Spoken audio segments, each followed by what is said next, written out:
Mesdames, Messieurs, bonjour. Merci à l'association Imprévu pour son invitation. En guise d'introduction, je vais rapidement brosser le paysage suisse des formations de conservation-restauration qui s'inscrivent dans le système de l'enseignement supérieur bâti autour de 10 universités, 2 écoles polytechniques fédérales et 9 autres écoles spécialisées. Au sein de ce système éducatif dense, existent 4 centres de formation dédiés à la conservation-restauration, dont 3 écoles. En 1962, la Fondation Abegg, située à Rigisberg dans le canton de Berne, devient le premier centre de formation dédié à la restauration des tissus anciens. 20 ans plus tard, l'École supérieure d'art appliqué de Berne, aujourd'hui devenue Haute École des Arts, inaugure une formation à vocation généraliste qui intégrera de nombreuses spécialisations en restauration, dont la peinture, les arts graphiques, le mobilier et les matériaux modernes.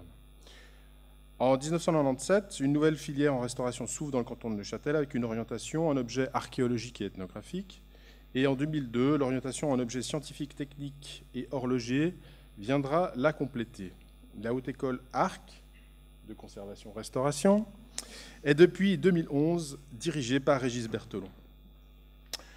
Enfin, en 1998, le 4e centre de formation intègre le département environnement, construction et design de l'Université des sciences appliquées de la Suisse italienne, à Lugano, et l'orientation proposée est la restauration des peintures murales, stucs et surfaces architecturales. Vous avez à l'écran le futur campus dont la première pierre a été posée en avril dernier. Chaque spécialisation est proposée dans un seul centre de formation dans la langue nationale de la région concernée, donc en français, en allemand et en italien. La Grande Révolution arrive en 1999 lorsque le processus dit de Bologne oblige les écoles suisses à repenser leur formation et à la restructurer en bachelor et master. C'est alors l'occasion de resserrer les liens, de mettre en place des collaborations interinstitutionnelles, mais surtout de chercher une solution pour répondre aux critères de la Confédération pour la mise en place d'un master. Les directions des 4 centres de formation regroupent leurs forces et créent en 2004 le Swiss Conservation Restoration Campus, et ils entament l'élaboration d'un plan d'études et d'un calendrier commun permettant aux étudiants de débuter leur formation dans une haute école de leur choix, puis en fin de 2e année de bachelor, de poursuivre leurs études dans l'école qui propose la spécialisation qu'ils souhaitent acquérir. La définition du profil de collaborateur en conservation est alors âprement débattue par Nathalie Ducatel, alors responsable de la filière, qui mettra toute son énergie pour convaincre ses collègues de ne pas créer un système qui produirait des conservateurs-restaurateurs de première catégorie issus du master et de 2e catégorie issus du bachelor. La solution mise en place consiste alors à intégrer la totalité de l'enseignement de conservation préventive au niveau du bachelor. Ainsi se crée le profil original de collaborateur en conservation, rassemblant des aptitudes professionnelles offrant 2 options, la poursuite en études master de conservation-restauration, ou alors l'intégration immédiate dans une institution patrimoniale, un musée. Le plan d'études du bachelor, qui est alors conçu et que vous avez à l'écran, s'organise pour chaque année en 2 semestres de 16 semaines de cours, structurés en 4 modules, et 2 périodes de stage 9 semaines réalisées durant l'été. La 3e année, dite de pré-spécialisation pour ceux qui poursuivront un master, débouche, elle, sur le travail de mémoire. Vient ensuite le master qui pourra être effectué, comme nous l'avons dit, dans l'un des 4 centres de formation en fonction des choix de spécialisation de l'étudiant. Après plusieurs ajustements, l'enseignement de conservation préventive se décline aujourd'hui comme suit. En première année, les agents de dégradation à l'écran sont étudiés selon la démarche développée par l'Institut canadien de conservation et bien sûr largement inspiré du DESS, merci Denis, et Gaël et l'ensemble des intervenants. Une introduction à la physique du bâtiment dispensée pendant plusieurs années par le regretté Pierre Diaz-Pedregal est proposée et elle permet à nos étudiants de réaliser une étude climatique cette année dans la collégiale de Saint-Ursanne dans le canton du Jura. Un atelier de conditionnement est également proposé. Ils participent durant 6 journées à un chantier de collection école, les préparant à leur stage d'été. Cette année, c'est le musée d'ethnographie de Genève et le musée d'archéologie de Neuchâtel qui les ont accueillis. La 2e année est consacrée à l'organisation de la gestion des réserves, autour d'un atelier pratique d'évaluation spatiale des collections, cette année au musée militaire des toiles peintes de Colombier, Et un atelier complémentaire de fabrication de supports de montage est également dispensé. Enfin, la troisième année intègre l'enseignement de l'évaluation des risques, suivant une méthodologie originale développée par Mme Karine von Lerber. Cette année, l'évaluation s'est déroulée au Musée jurassien d'art et d'histoire de Delémont et a permis d'appréhender les risques que sont le vol, le vandalisme, l'inondation, l'incendie, avec une journée aussi de sensibilisation à des exercices de maniement d'extincteurs, et les biocontaminants, dont le cours est dispensé par M. Fabrice Sauvagnard, chargé de conservation préventive au musée du Quai Branly. À la suite de cet enseignement est proposé un module de gestion des situations d'urgence particulièrement immersif qui engage les étudiants dans un exercice de sauvetage d'une collection fictive ayant subi un incendie. Les étudiants doivent alors organiser la prise en charge des objets sinistrés, aidés par les membres de la protection des biens culturels, qui est un groupe spécialisé d'intervention de la protection civile et qui, à ma connaissance, n'a pas d'équivalence en France. Après l'extraction des décombres des objets qui ont été incendiés, ceux-ci sont identifiés, triés en fonction de leur état, puis préparés pour leur transfert vers un lieu de repli. Les étudiants assurent ensuite les opérations de stabilisation, de séchage en vue d'une réintégration progressive des collections dans le fonds didactique. Selon le concept du bachelor, les titulaires de ce titre, nommés collaborateurs et collaboratrices en conservation, sont habilités à exercer dans le domaine de la conservation et plus pertinemment dans les activités de gestion des collections, d'organisation de suivi des réserves et de planification de projets, ainsi que de contrôle des collections exposées, d'entretien des collections et dans la mise en œuvre de mesures de conservation. Ils peuvent également participer à des projets de conservation-restauration sous la responsabilité d'une personne possédant un master en conservation-restauration, mais ne sont pas autorisés à exercer une activité à titre indépendant sous leur propre responsabilité dans le domaine de la conservation curative et de la restauration. Ainsi, les champs de la conservation préventive ne sont pas explicitement mentionnés dans cette description. Est-ce que le titulaire du bachelor peut envisager une pratique indépendante de la conservation préventive? Cette question ouvre un espace professionnel qui reste encore à définir. Dans les faits, la majorité des diplômés qui intègrent le monde du travail essayent de trouver un emploi dans un musée. Cette situation toute helvétique met alors en concurrence les nouveaux collaborateurs en conservation avec les techniciens de musée et les régisseurs d'œuvres, puisque leurs champs d'action sont très proches. Mais certains, encore peu nombreux, envisagent une pratique indépendante encouragée par des musées qui, pour des raisons budgétaires, leur proposent des missions à durée déterminée plutôt que des emplois salariés. Ces personnes mettent alors tout en avant leur atout majeur que représente leur bagage en conservation préventive pour se démarquer des techniciens de musée. Leur statut reste toutefois précaire et ils ne peuvent ni intégrer l'Association suisse des conservateurs-restaurateurs, ni la communauté d'intérêt des techniciens en muséologie pour défendre leur position. Toutefois, et même si le bachelor en conservation est pour beaucoup compris comme le préambule indispensable au master, nous sommes convaincus qu'il débouche sur un profil original dont les compétences sont en adéquation avec les préoccupations des responsables des collections. Anne, qui fut mon étudiante et qui a choisi d'intégrer le monde du travail après son bachelor, est selon nous, le porte-parole, tout désigné pour témoigner de la réalité d'une collaboratrice en conservation. Et je lui laisse la parole. Merci. Je me souviens avoir été surprise la première fois que j'ai entendu ce terme de collaborateur, collaboratrice en conservation.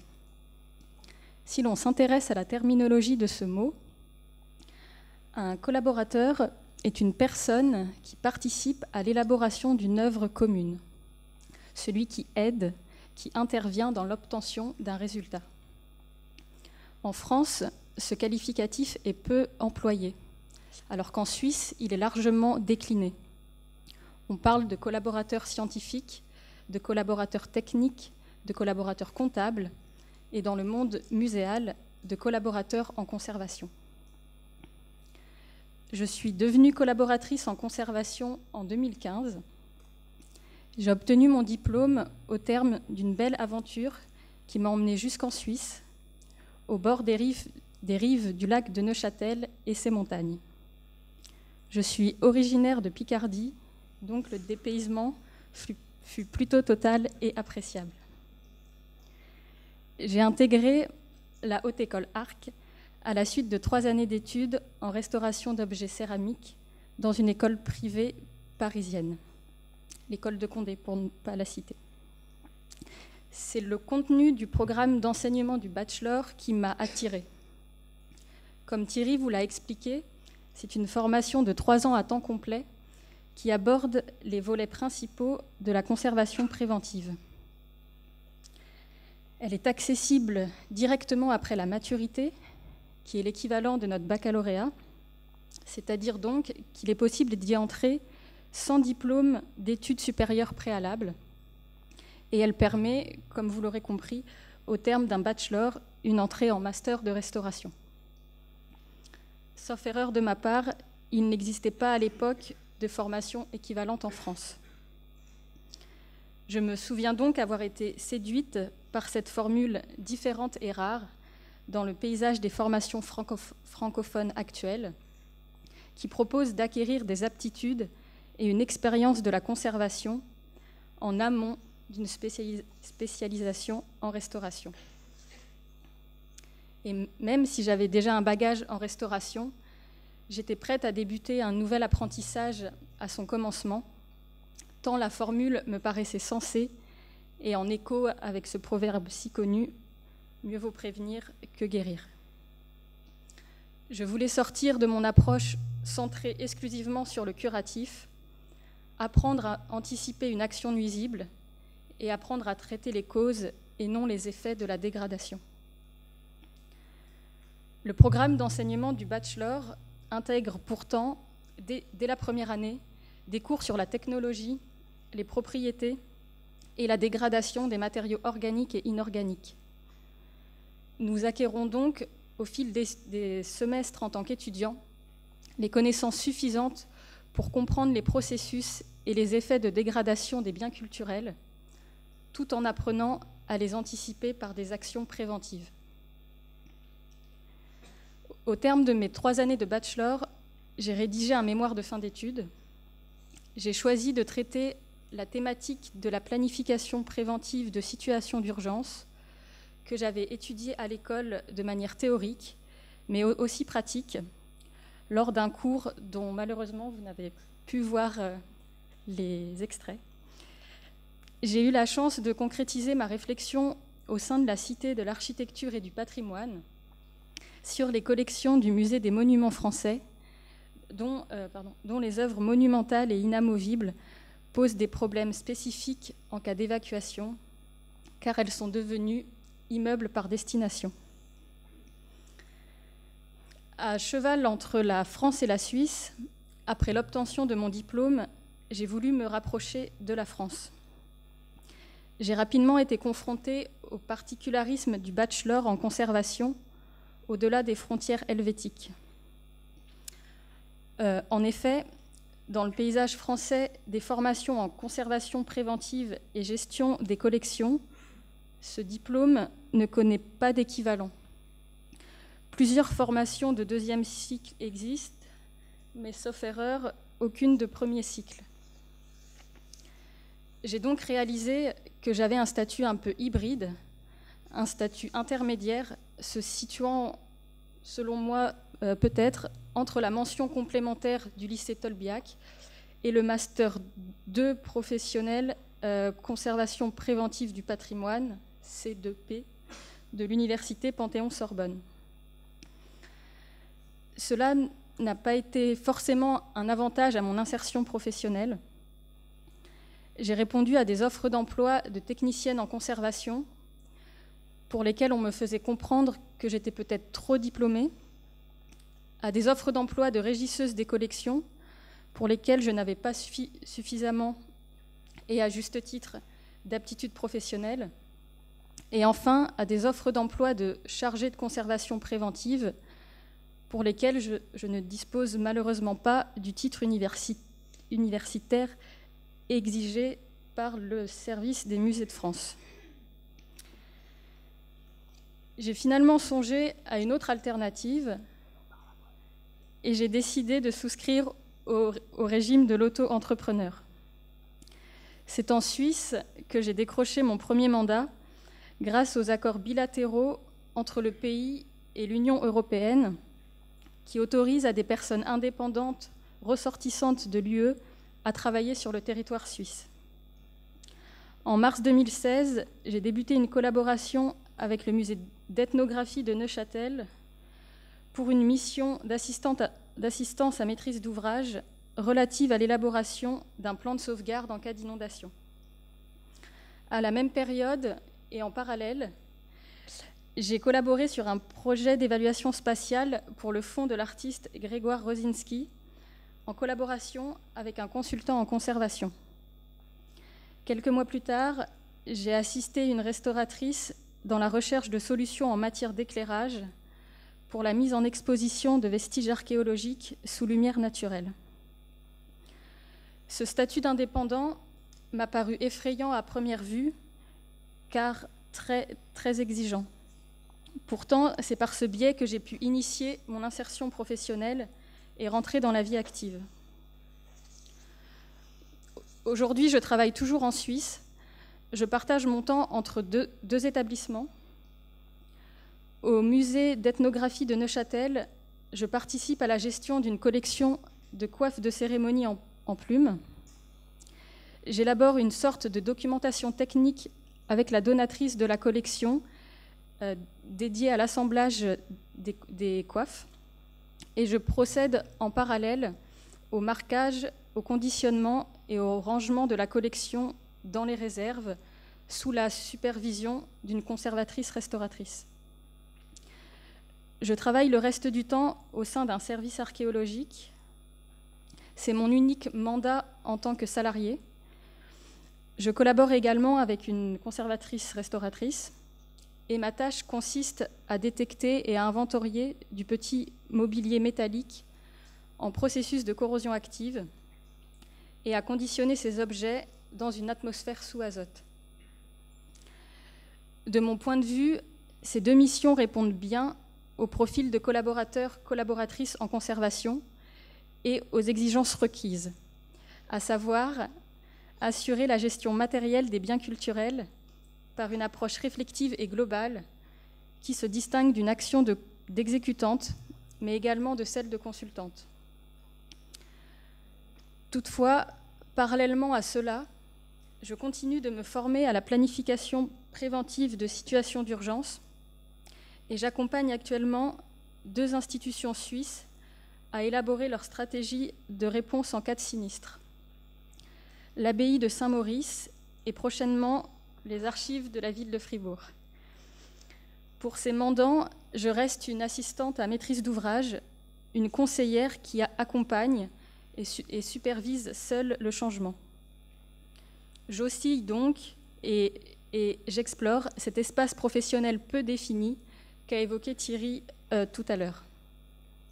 C'est pour ces raisons que je me questionne sur une éventuelle poursuite d'études afin d'être davantage en adéquation, en phase avec l'exercice de la profession, notamment en France, et ainsi améliorer ma vie professionnelle future. Aussi, la conclusion que nous partageons avec Thierry, ancien collaborateur technique au Musée d'art et d'histoire de Genève, venu se former en France, et moi-même, ancienne étudiante française, partie se former en Suisse, est plutôt de l'ordre du questionnement. Le profil de collaborateur en conservation issu du bachelor de la Haute École Arc est-il exportable dans l'Hexagone? Répondrait-il à un besoin spécifique ou voisin du contexte professionnel suisse? Appellerait-il à une poursuite d'études? Et dans quel cadre éducatif les compétences associées à ce profil pourraient-elles être acquises? Ces questions sont ouvertes. Merci de votre attention.